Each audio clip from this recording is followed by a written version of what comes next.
ഇന്ന് നമ്മൾ ഉണ്ടാക്കാൻ പോണത് ഒരു ലെയേർഡ് പുഡിംഗ് ആണ്. 9 ലെയറുള്ള ഒരു പുഡിംഗ്. വളരെ കുറഞ്ഞ ചെലവിൽ വീട്ടിലുള്ള സാധനങ്ങൾ വെച്ച് ആണ് നമ്മൾ ഈ ഒരു പുഡിംഗ് ഉണ്ടാക്കുന്നത്. കുട്ടികൾക്കൊക്കെ ഒത്തിരി ഇഷ്ടപ്പെട്ട ഒരു സർപ്രൈസ് ആയിട്ട് കൊടുക്കാൻ പറ്റിയ ഒരു പുഡിംഗ് ആണ്. ഇപ്പൊ ഗസ്റ്റ് ഒക്കെ വീട്ടിൽ വരികയാണെന്നുണ്ടെങ്കിൽ അവരും ഒന്ന് സർപ്രൈസ് ആവും. പിന്നെ ടേസ്റ്റിന്റെ കാര്യത്തിൽ ഒരു കോംപ്രമൈസും ഇല്ല, അടിപൊളി ടേസ്റ്റ് ആണ്. അപ്പോൾ നമുക്ക് നല്ല ടേസ്റ്റി ആയിട്ടുള്ള ഒരു ലെയേർഡ് പുഡിങ്ങിന്റെ റെസിപ്പിയിലേക്ക് പോവാം. അപ്പോൾ നമ്മുടെ ഈ ഒരു സ്പെഷ്യൽ പുഡിംഗ് ഉണ്ടാക്കാനായിട്ട് ആദ്യം ഒരു പാനിലേക്ക് 2 കപ്പ് വെള്ളമാണ് ഒഴിക്കുന്നത്. ഇപ്പോൾ മെഷറിംഗ് കപ്പ് ഇല്ലാന്നുണ്ടെങ്കിൽ വീട്ടിലുള്ള ഏതെങ്കിലും ഗ്ലാസ്സോ കപ്പോ ഏതായാലും കുഴപ്പമൊന്നുമില്ല. അതിലേക്ക് നമുക്കൊരു 5 ടേബിൾ സ്പൂൺ പഞ്ചസാര ഇട്ട് കൊടുക്കാം. ഒരു ബൗളിലേക്ക് 5 ടേബിൾ സ്പൂൺ കോൺഫ്ലോർ ചേർത്ത് കൊടുക്കാം. ഇനി നമ്മളിതിലേക്ക് ചേർക്കുന്നത് ടാങ്ക് ആണ് കേട്ടോ. നമ്മൾ കലക്കി കുടിക്കാനൊക്കെ എടുക്കുന്ന ടാങ്ക് ഇല്ലേ, അത്. ഇതിപ്പം 30 രൂപയുടെ ഒരു പാക്കറ്റാണ്. ഇത് മുഴുവനും വേണ്ട, ഇതിൽ നിന്ന് 4 ടേബിൾ സ്പൂൺ മാത്രം ചേർത്ത് കൊടുക്കാം. ഇപ്പോൾ ഓറഞ്ചിൻ്റെ ഫ്ലേവറാണ് കേട്ടോ ഞാൻ വാങ്ങിച്ചിട്ടുള്ളത്. ഏത് ഫ്ലേവർ വേണേലും എടുക്കാം. ഇപ്പോൾ ടാങ്ക് തന്നെ വേണമെന്നില്ല കേട്ടോ. നമ്മുടെ സ്ക്വാഷ് ഉണ്ടെങ്കിൽ സ്ക്വാഷ് എടുക്കാം, ഫ്രൂട്ടിൻ്റെ ക്രഷ് ഉണ്ടെങ്കിൽ അതെടുക്കാം, ഏതായാലും കുഴപ്പമില്ല. എന്നിട്ട് നമുക്ക് എടുത്തു വെച്ചിരിക്കുന്ന വെള്ളത്തിൽ നിന്ന് ഒരു 1/4 കപ്പ് വെള്ളം എടുത്ത് ഇതിലേക്ക് ഒഴിച്ചു കൊടുക്കുകയാണ്. അത് നമുക്ക് നന്നായിട്ടൊന്ന് മിക്സ് ആക്കി എടുക്കാം. അപ്പോൾ നന്നായിട്ട് കട്ടകളൊന്നും ഇല്ലാതെ മിക്സ് ആയിട്ടുണ്ട്, അതവിടെ മാറ്റി വെച്ചേക്കാം. ഇനി നമുക്ക് ഈ വെള്ളം എടുത്ത് നമുക്ക് അടുപ്പിൽ വെച്ചൊന്ന് തിളപ്പിക്കാനായിട്ട് വെക്കാം. അതവിടെ ഇരുന്ന് തിളക്കട്ടെ. ആ സമയത്ത് വേറൊരു പാൻ എടുക്കാം. അതിലേക്ക് 3 ടേബിൾ സ്പൂൺ കോൺഫ്ലോർ ഇട്ട് കൊടുക്കുകയാണ്. ഇനി അതിലേക്ക് നമുക്ക് ഒരു 2 കപ്പ് പാല് ചേർത്ത് കൊടുക്കാം. അതിലേക്ക് നമുക്ക് 5 ടേബിൾ സ്പൂൺ പഞ്ചസാര ഇട്ട് കൊടുക്കാം. ഇനി നമുക്ക് ഒരു നുള്ള് ഉപ്പും കൂടെ ചേർത്ത് കൊടുക്കാം. എല്ലാം കൂടെ നന്നായിട്ടൊന്ന് മിക്സ് ആക്കാം. ആ കോൺഫ്ലോർ ഒന്നും കട്ട പിടിക്കാതെ മിക്സ് ആക്കി എടുക്കാം. തണുത്ത പാലാണെന്നുണ്ടെങ്കിൽ പെട്ടെന്ന് മിക്സ് ആയി കിട്ടും കേട്ടോ കോൺഫ്ലോർ. ഇനി നമുക്ക് പുഡിംഗ് സെറ്റ് ചെയ്യാനുള്ള ബൗളൊന്ന് റെഡിയാക്കി വെക്കണം. എല്ലാം നമ്മൾ ആദ്യമേ ഒന്ന് റെഡിയാക്കി വെക്കണേ. അപ്പോൾ ഞാൻ ഈ ഒരു 1 ലിറ്ററൊക്കെ വെള്ളം കൊള്ളുന്ന ബൗളാണ് എടുത്തിട്ടുള്ളത്. ഏത് ഷേപ്പ് ആയാലും കുഴപ്പമില്ല. ഇനി നമുക്ക് വേണ്ടത് സ്പൂണാണ്.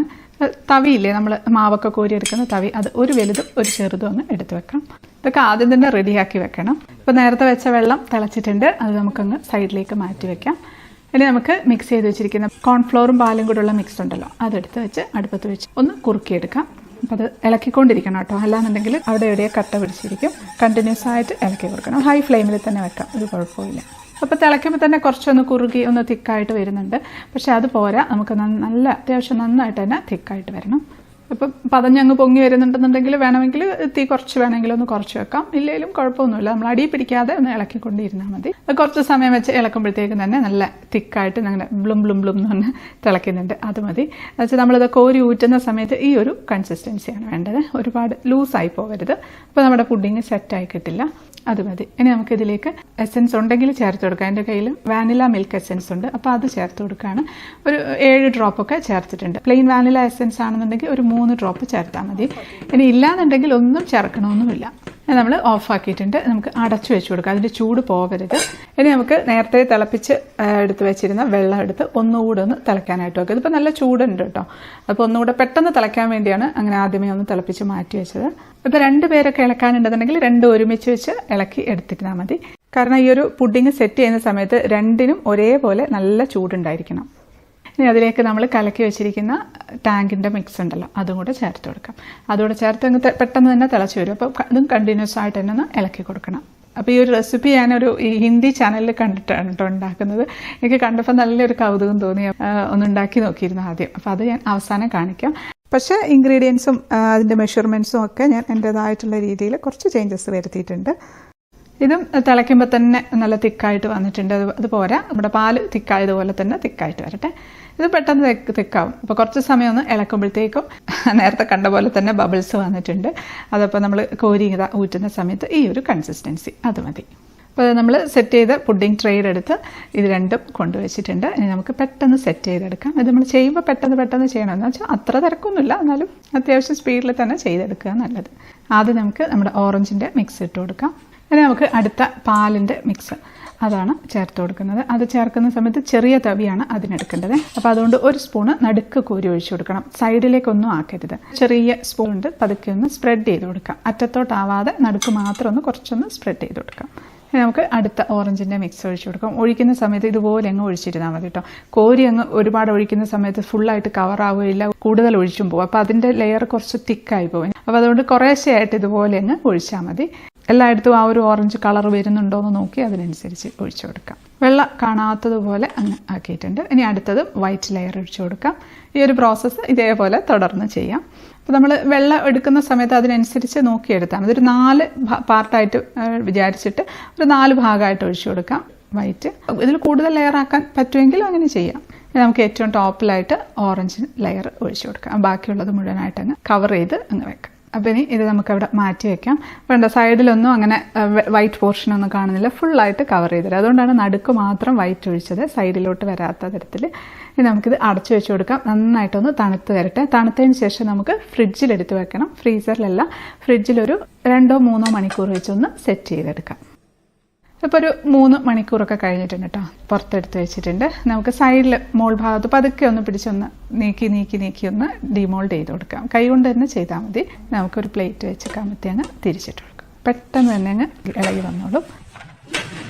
നല്ല ഭംഗിയില്ലേ കാണാനായിട്ട്. നമുക്കിതിങ്ങനെ ഇളക്കുന്ന സമയത്ത് ഇങ്ങനെ നല്ല ആടിക്കളിക്കും കേട്ടോ. തുള്ളിക്കളിക്കുന്ന കുഞ്ഞിപ്പുഴുവിനെ പോലെ തുള്ളിക്കളിച്ചുകൊണ്ടിരിക്കും. നല്ല രസമാണ് ഇതിങ്ങനെ ചെയ്യാനായിട്ട്.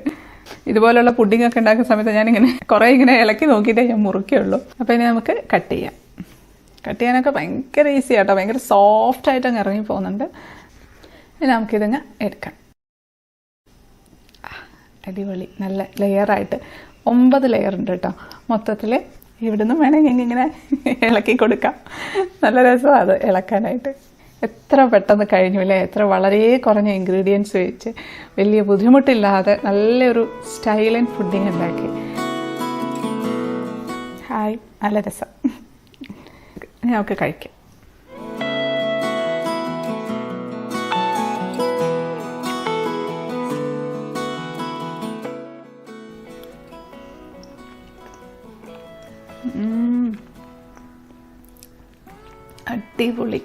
അടിപൊളി ടേസ്റ്റ് ആട്ടോ. 2 ലെയറും കൂടെ വരുമ്പോഴത്തേക്കും 2 ലെയറിൻ്റെയും സെപ്പറേറ്റ് ടേസ്റ്റ് നമുക്ക് എടുത്തറിയുന്നുണ്ട്. അടിപൊളിയാണ്. മസ്റ്റായിട്ട് ഉണ്ടാക്കി വെക്കണം. ഇത്രയും ഈസി ആയിട്ടുള്ള ഒരു പുഡിങ് ഇത്രയും ടേസ്റ്റി ആയിട്ട്, അതും കാണാനും നല്ല ഭംഗിയുണ്ട്. തീർച്ചയായിട്ടും ഉണ്ടാക്കി നോക്കണം. ഇങ്ങനെ കഴിച്ചു കഴിഞ്ഞാൽ വീണ്ടും കഴിച്ചുകൊണ്ടേയിരിക്കും. കണ്ടോ, അപ്പോഴും ആ ലെയറൊക്കെ നല്ല ഭംഗിയായിട്ട് തന്നെ കാണുന്നില്ലേ. അടിപൊളി. കുട്ടികൾക്കൊക്കെ സർപ്രൈസ് ആയിട്ട് ഉണ്ടാക്കി കൊടുക്കാൻ പറ്റിയൊരു പുഡിങ്ങാണ്. കാരണം ഇത് ഉള്ളിൽ എന്താണെന്ന് കാണുന്നില്ല, പുറമെ ഫുൾ ഓറഞ്ച് അല്ലേ. അപ്പോൾ കട്ട് ചെയ്യുമ്പോൾ ഇങ്ങനെ കാണാനൊരു രസമാണ്. അപ്പോൾ ഇന്ന് കുട്ടികളെ സ്കൂൾ വിട്ട് വരുമ്പോൾ ഒരു സ്റ്റൈലിഷ് പുഡിങ് ആക്കി കൊടുക്കാം അല്ലേ. ഇത് ഞാൻ ആദ്യം ഉണ്ടാക്കി നോക്കിയ പുഡിങ് കാണാം. അപ്പോൾ ഇത് ഞാൻ എന്താ വെച്ചാൽ അധികം ലെയർ ഒന്നും ചെയ്തില്ല. 2 ലെയർ മാത്രം വൈറ്റ് ഉള്ളിൽ ചെയ്തിട്ട് ബാക്കി വൈറ്റ് മുഴുവനായിട്ട് മുകളിൽ ഒഴിച്ചു. അത് നമ്മൾ കമത്തി അങ്ങോട്ട് ഡിമോൾഡ് ചെയ്ത് എടുത്ത് വെക്കുകയാണ്. ഇതും ഭംഗിയുണ്ട് കേട്ടോ കാണാനായിട്ട്. കാരണം 2 ലെയർ അടിയിലത്തെ ആ വൈറ്റ് പോർഷനും പുറമേക്ക് കാണാം. അപ്പോൾ ഇങ്ങനെ വേണേലും ചെയ്യാം കേട്ടോ. അപ്പോൾ ഒരു അടിയിലൊരു വൈറ്റ് ലേസ് വെച്ച പോലെ തോന്നും കാണാനായിട്ട്.